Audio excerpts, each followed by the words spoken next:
श्रीमते शंकराचार्य धीमते भूतशक्तये नमोऽस्त्वद्वैत वेदांत स्थापनोपात्तमूर्तये श्रीहरिं परमानन्दम् उपदेष्टारमीश्वरम् व्यापकं सर्वलोकानां कारणं तं नमाम्यहम् अपरोक्षानुभूतिर्वै प्रोच्यते मोक्षसिद्धये सद्भिरेव प्रयत्नेन वीक्षणीया मुहुर्मुहुः.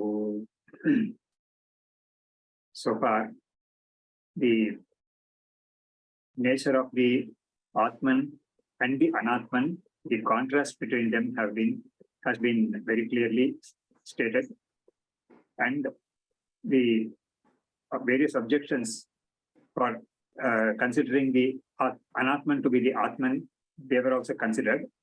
And in the 43rd shloka, the nature of the adhyasa, that is the error, taking one thing for another, that has been started.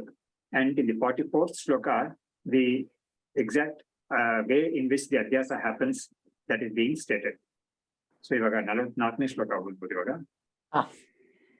ರಜ್ಜ್ವಾಜ್ಞಾನಾತ್ ಕ್ಷಣೇನೈವ ಯದ್ವದ್ ರಜ್ಜುರ್ಹಿ ಸರ್ಪಿಣಿ ಭಾತಿ ತದ್ವಚ್ಚಿತಿ ಸಾಕ್ಷಾತ್ ವಿಶ್ವಕಾರೇಣ ಕೇವಲ. Rajvajnanat, from the ignorance of the rope, kshanena, at the instant, eva, very, yadvad, as, rajju, a rope, he, verily, sarpini, a snake, bhati, appears, tatvat, so too, chitihi, consciousness, sakshat, itself directly, vishvakarena, as the world of plurality, kevala, pure. So the famous or popular analogy of rope snake is being stated here. Rajju agnanat kshanenaiva yadvad rajjurhi sarpini. That is, the mistaking the rope for the snake happens in a moment, doesn't take time. There is the ignorance about the rope. As a result, the superimposition of the snake happens. It is not, there's no rule that only a snake should be superimposed. There can be other things also which are somewhat similar to the rope. The shape like a garland or a stick or a creek on the a slit on the floor, ground and things like that. So many other things are also possible. But the famous example is taking the rope to be a snake, because by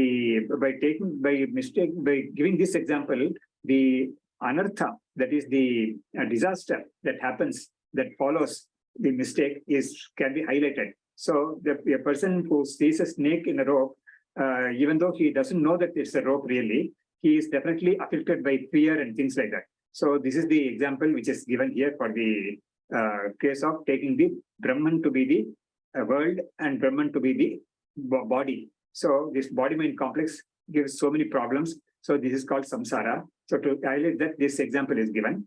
Rajju agnanat, because of the ignorance pertaining to the rope, in a moment, what happens is the snake is perceived or snake is imagined to be there, but then the person doesn't know that it's an imagination. He thinks it's real.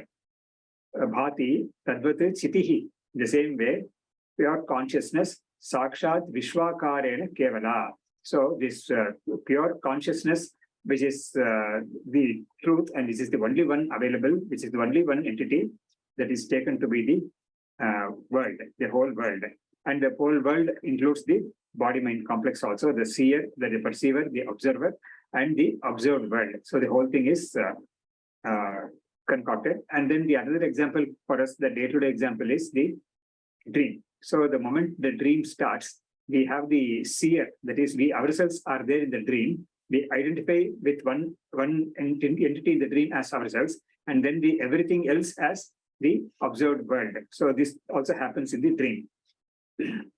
Just like this, one consciousness or one person alone who is sleeping on the bed, he is perceiving so many entities, so many objects, inert objects and sentient entities and all that, along with himself in the dream. In the same way, one pure consciousness itself is appearing to be the world of observer and observed. So this is being stated in this sloka. So in the commentary, the Acharya says, Swami Vidyaranya, Idanim Purvoktameva Drishtantam Vibrinman Sarvasyapi Prapanchasya Brahmarupatam Aha. So the example of the rope snake, which has been taken up, considered in the earlier slokas, that is continued here to show that the whole world is Brahman alone. So Brahmarupatam Aha, Vishwas Sarvasyapi Prapanchasya Brahmarupatam Aha. So Brahman alone is appearing as the observer, and Brahman alone is appearing as the observed also. Kevala iti visheshanena purvavastham aparityajya avastantara prapti lakshana vivartopadanatvam eva uktam. So here the Acharya is giving a very crisp definition for the concept of vivarta. Vivartavada is very, very popular in Advaita alone. What it means is one object, without undergoing any change whatsoever in it, appears to be something different to the observer. So this is called vivarta.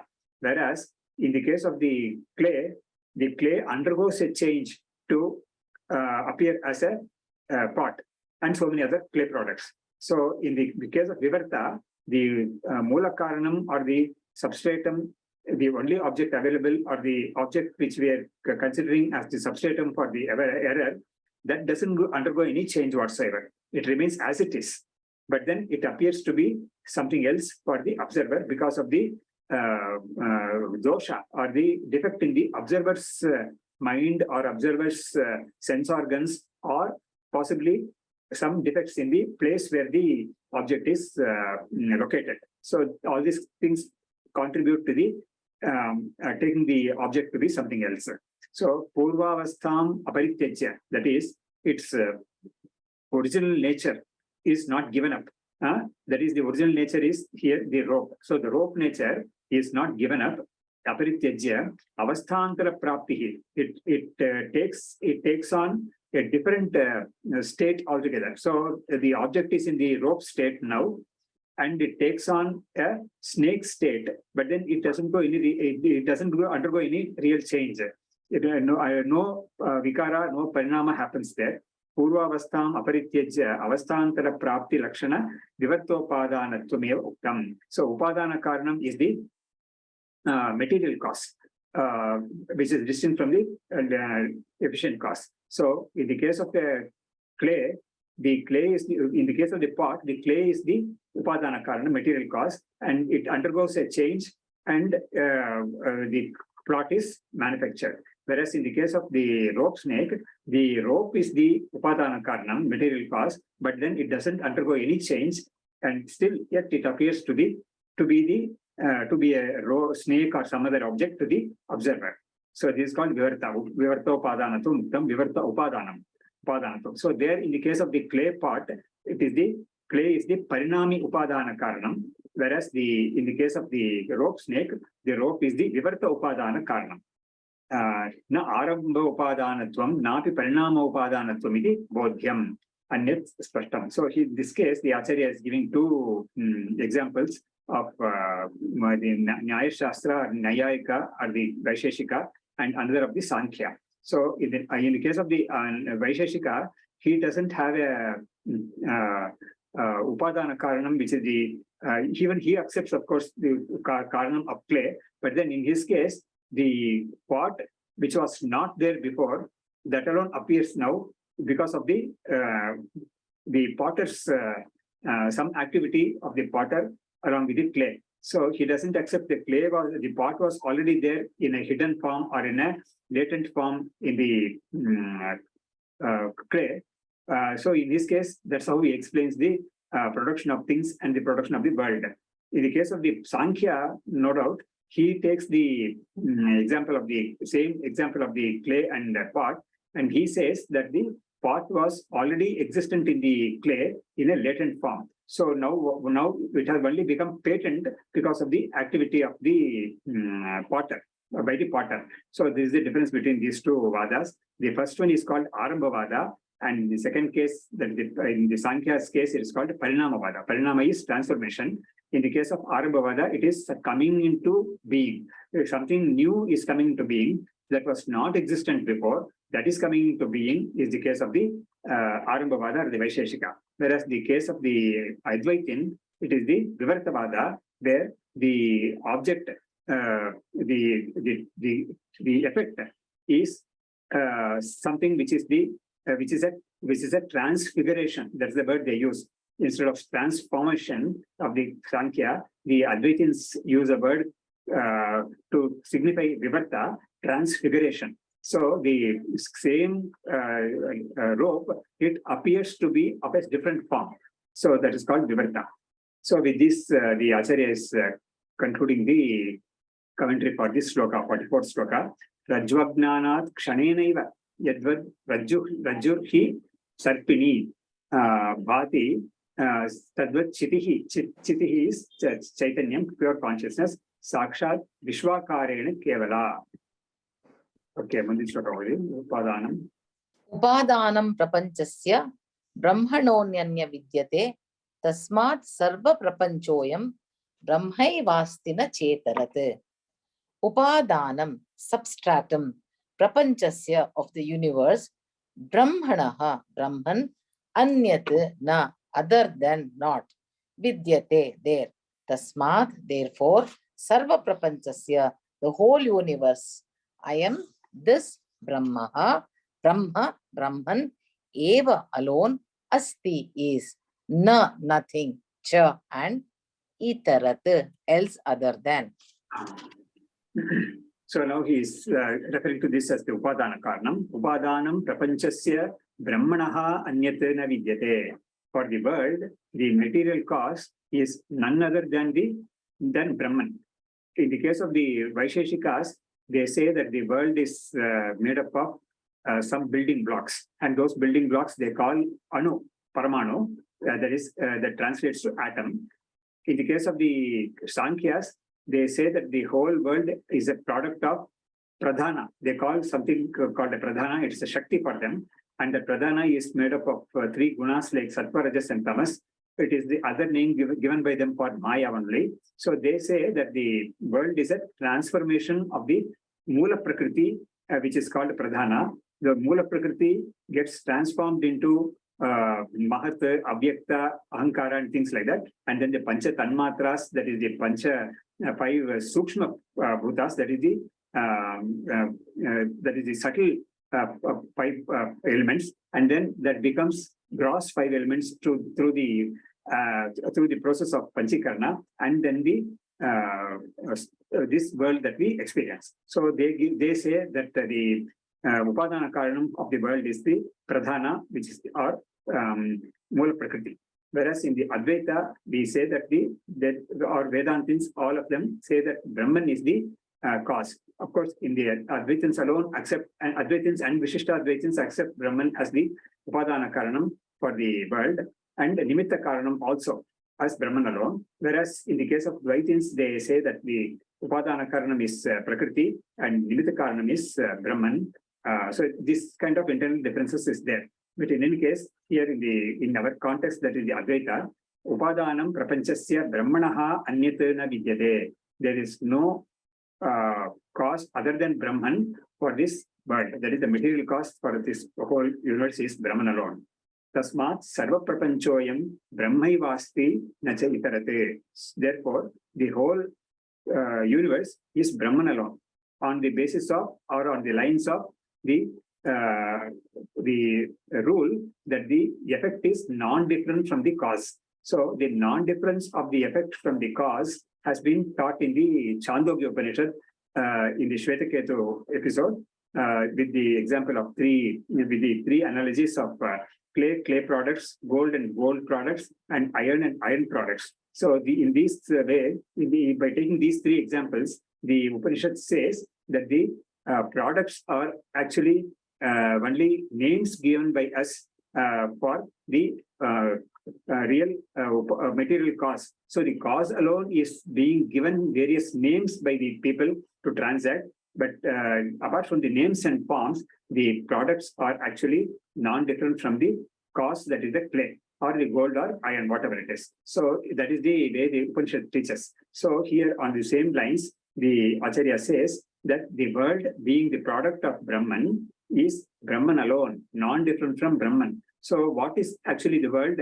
On the one hand, we say that the world is so many things are there in the world, so many entities are there, so many different objects are there. There is sentient objects and there are sentient people are there, sentient entities are there, and insentient objects are there. So these kind of things we say. But then the Vedanta ultimately says that whatever you say to be the content of the world, it is all simply names and forms alone. But the world is really, in truth, it is non-different from its cause, that is Brahman. So Brahman alone is appearing as so many things. Just like gold alone is being transacted as a chain, a ring, and a necklace and things like that. But it actually, ultimately, it is gold alone.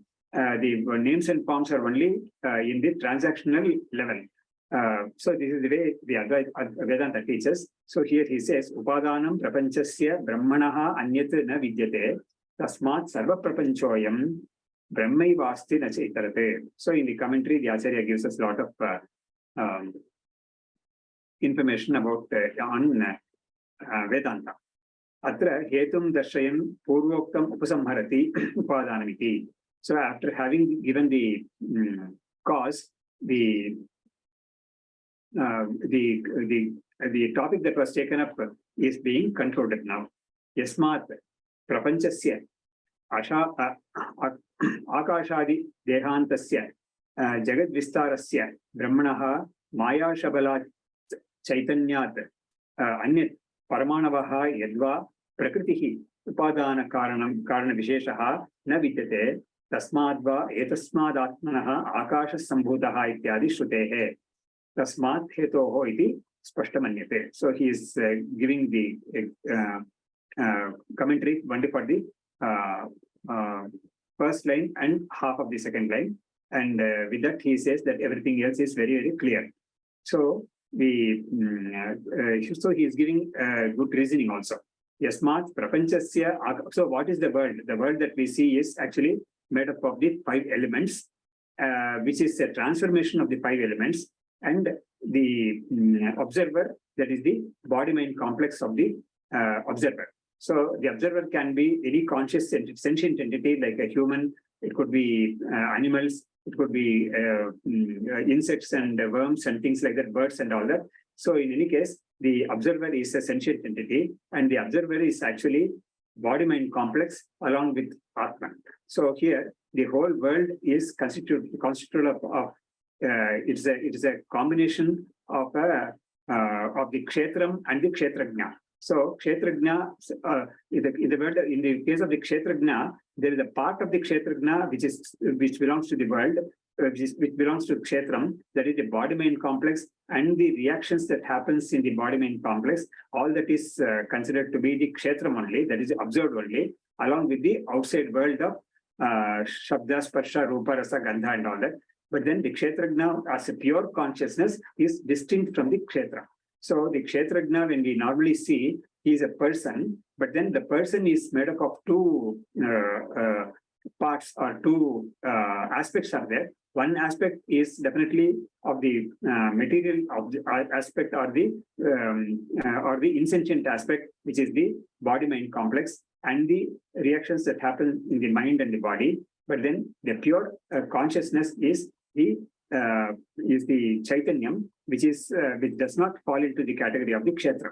So this kind of distinction we have to keep in mind when we read these lines. So yasmat prapanchasya akashadi dehantasya. So from akasha to the body. So he is summarizing the statements of the Taittiriya Upanishad.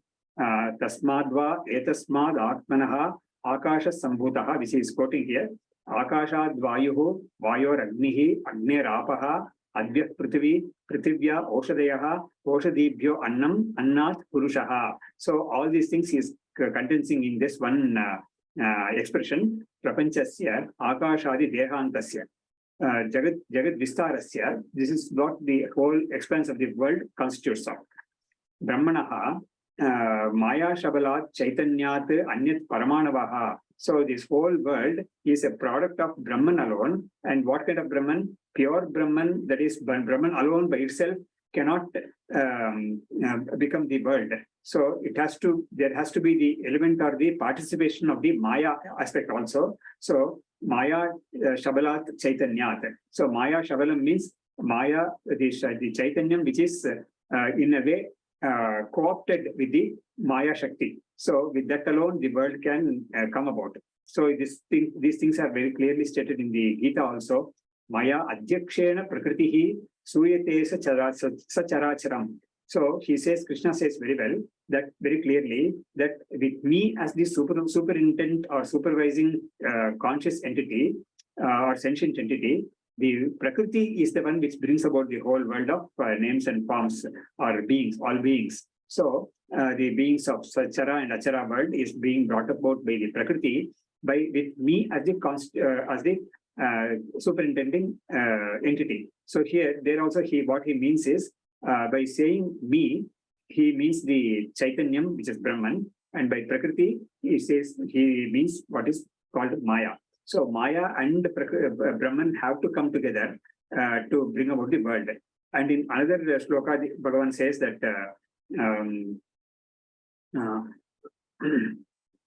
Mahat Brahma. So Mahat Brahma, Mahat Yonihi, Tasmin Garbham Dadamyaham. So this Maya is the Yoni in which I place the seed of creation. So what the seed of creation, what he means is Chaitanyam or consciousness, whereas the Prakriti, which is the Yoni, is the material cause. So the material is the Maya, whereas the sentient entity that is required for that to come into to bring about the world is Chaitanyam, that is Brahman. So here the Acharya says, Yasmat Prapanchasya Akashadi Dehantasya Jagadvistarasya Brahmanaha Maya Shabalat Chaitanya. Shabala means tainted or mixed. So tainted by Maya or mixed with Maya, Chaitanya. So it is Chaitanya only which is bringing about the world. But then the participation of Maya is also essential. So Maya Shabalat Chaitanyat Anyat Paramanavaha. So apart from this Maya Shabala Chaitanyam, Vedanta does not accept the Paramanu of the Vaisheshikas, nor the Prakriti, Mula Prakriti of the Sankyas. That's what he says here. Anyat Paramanavaha Yadva Prakriti Upadana Karana Visheshaha Na Vidyate. So these two things are not accepted in the Vedanta as the basic material or building blocks of the world. For that, he is giving the Vedantic Upanishadic passage. Tasmadva etasmad atmanaha akashaha sambhudaha. So from that Brahman, which is the Atman alone, which is not different from the Atman, this Akasha has come about. And then from the Akasha, Vayu comes out. And from Vayu, Agni, and Agni, Jalam, and from Jalam, it is Prithvi. So here, what we have to remember is the Akasha does not bring about the Vayu by itself. So here the Acharyas have clarified that Brahman alone is the cause for Vayu also. It is not that Brahman is the cause for Akasha and Akasha takes over everything and then it produces Vayu and things like that. No, that is not the idea. So here the Vedanta clarifies that the Akasha, which is non-different from its cause Brahman, is the cause of the Vayu. And Vayu, which is non-different from Brahman, is the cause of Agni. And Agni, which is non-different from Brahman, is the cause of Jalam. So this is how the series is explained. Akasha Sambhuta ityadi shrutehe. So Tasmad hetoho iti spashtamanyate. So because Brahman is the cause of the world is non-different from Brahman. So that's what the shloka says. Upadanam prapanchasya brahmanaha anyat na vidyate tasmat sarva prapanchoyam brahmaivasti na charate na cha itarate. So and after that the 45th shloka, upadanam prapanchasya brahmano anyat na vidyate tasmat sarva prapanchoyam brahmaivasti na cha itarate. So that's the 45th shloka. So next 46th Bodhivaga, Vyapya Vyapakata. Vyapya Vyapakata Mithya Sarvamatmeti Shasanat iti Jnate Pare Tattve Bhedasyāvarasa Kutaha. Vyapya Vyapakata, the idea of pervaded and pervading, Mithya, false, Sarvam, everything, Atma, self, iti, thus, Shasanat, by the declaration of Shruti, iti, thus, Jnate Pare Tattve, when the supreme reality is known, Bhedasya, for differentiation, Avasaraha Kutaha, room, where is the room? So now what we have seen before as Kshetram, that is the whole world, it is made up of the observer and the observed. So that idea he is bringing in this sloka by the words Vyapya and Vyapakata. So Vyapya Vyapakata Mithya Sarvam Atmeti Shasanat.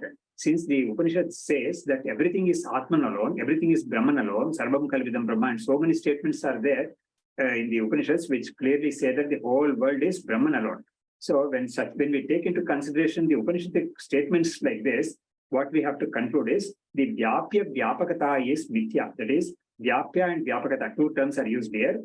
They are normally given the meaning of something which is pervading and something which pervades and that which is pervaded. So that meaning is normally given. But here in this context, the Vyapya means that is what is internally, that is the knower or the observer. So the observer part is called the Vyapya, and the Vyapakata, by that word, the observed world is meant. So here in this context, the observer is denoted by the word Vyapya, and the observed world is denoted by the word Vyapaka. So Vyapya Vyapakata Mithya. So the observer and observed, this combined universe of observer and observed, this is Mithya. So what he means by observer is, or what we mean by observer in this context is the body-mind complex. That is the person who is called in the technical word is Pramatru, or the knower. So the knower, Pramatru, is no doubt consciousness, but then that consciousness which has identified wrongly with the body-mind complex and the sense organs. So the body, mind, sense organs, the whole complex is called the Jada or the insentient body-mind complex. But then that insentient body-mind complex cannot know the world by itself. So it has the requirement of the Atman to be added to it, or Atman to be attached to it. So the Atman which has identified itself wrongly with the body-mind complex and the sense organs and all that is called Pramatru, or the knower in this context. So that is also part of the world only.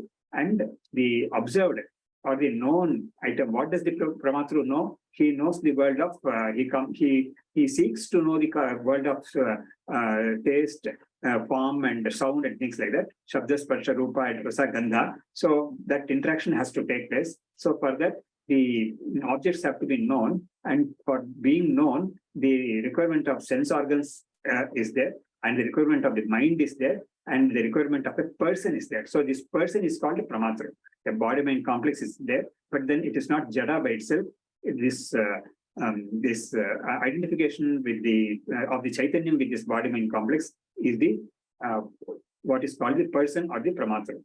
So that's what the Acharya says, clarifies in this commentary also. So here, Vyapya Vyapakata Mithya Sarvam Atmeti Shasanad, because the Upanishad very clearly declares that the whole universe consisting of the knower and the known is nothing but Brahman. We have to conclude that the knower and known everything has to be Mithya only. It is just like saying that a person is seeing the snake only, but then the person who knows the truth, he says that no, there's no snake. What you are seeing is the rope alone. So in the same way, the Upanishad says that what you are seeing as the world is Brahman alone. So Shasana, iti jnate pare tattve vedasya avasara kutaha. So on the basis of the Upanishadic teaching, when a person comes to know that the world is nothing but Brahman, and really, in truth, there is no world of Shabda Sparsha and all that, and there is no knower at all. So when such a realization has come, where there is room for any difference at all, the Veda at all. So this Veda is the Veda between Brahman and Atman, and the Veda between Brahman and the world. So this kind of Vedas will never exist once the person comes to realize that the whole world is Brahman alone. Of course, when the statement is made, the whole world is Brahman, the idea that the knower also is, or the sadhaka, or the aspirant is also Brahman is taken for granted. So in that statement, that Sarvam Kalvidam Brahma is also included.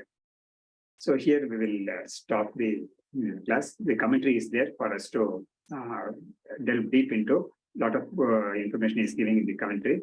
We will take it up in the next class. Okay, 46 shloka. Shastram Shariram Mimamsa Devastu Parameshwaraha Acharya Shankaracharya Santume Janma Janmani Shri Harim Paramanandam Upadeshtaramikshwaram Vyapakam Sarvalokanam Karanam Tam Namamyaham Aparokṣānubhūti Prochyate Moksha Siddhaye Sadbhireva Prayatnena Vikshaniya Muhurmuhu Vidya Vinaya Sampannam Vitaragam Vivekinam Vande Vedanta Tatvajnam Vidushekara Bharati Om Tat Sat.